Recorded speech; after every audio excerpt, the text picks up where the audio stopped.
मिल्लत times में खुशामदीद। मैं हूं आपके साथ शम्स तबरेज़ कासमी। सबसे पहले स्क्रीन पर आप इस वीडियो को सुनिए। शंकराचार्य जी महाराज के अमल ला आशीर्वाद है, वो आशीर्वाद ला आप सब संभाल के रखना। और हम सब आज हिंदू राष्ट्र बनाए के लिए संकल्पित हुआ था। मैं आप सब से निवेदन करत हूँ कि जो मुहिम जगत गुरु शंकराचार्य जी चलाए, उमा हम सब जो सहयोग हमारा बन सकते हमन बिल्कुल सहयोग करें। और अपन अपन जो जहाँ जहाँ जिस गांव जिस स्थान में हैं वहाँ से हिंदू राष्ट्र बनाए के लिए हम संकल्पित होके हिंदू के लिए बात करें। हम हिंदू एक हों तभी हिंदू राष्ट्र बन सकते। मैं आप सबसे निवेदन प्रार्थना करत हुए एक बार आप सबसे निवेदन करत हो, एक जयकारा जरूर लगना चाहिए। ये वीडियो सुनते हुए आपको यही लगा होगा कि मोहतरमा बीजेपी की एमएलए हैं या कोई और ऐसी नेता है जिनका ताल्लुक किसी शिद्दत पसंद पार्टी से है, किसी सेकुलर पार्टी से हरगिज इनका ताल्लुक नहीं हो सकता है।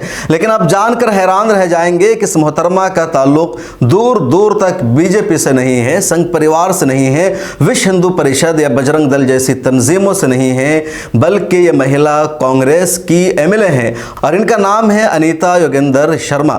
छत्तीसगढ़ के शहर रायपुर में धर्म संसद का आयोजन किया गया।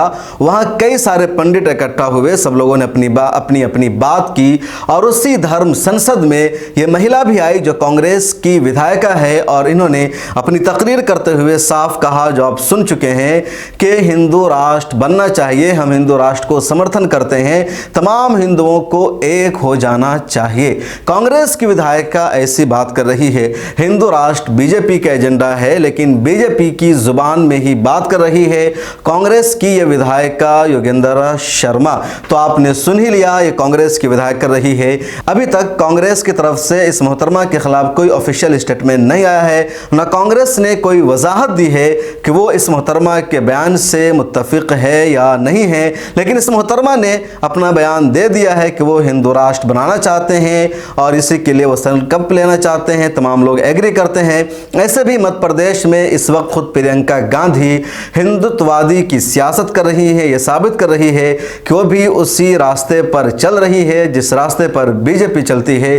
फर्क सिर्फ सॉफ्ट हिंदुत्व और गर्म हिंदुत्व का रह गया है, लेकिन अब सारी पार्टियां हिंदुत्व के रास्ते पर ही चल रही है, सेकुलरिज्म के राहों से भटक चुकी है। आपका क्या ख्याल है? कमेंट सेक्शन में जरूर बताइए। मिल्लत टाइम्स को आपकी ज़रूरत है, हमारी आप माली मदद करें।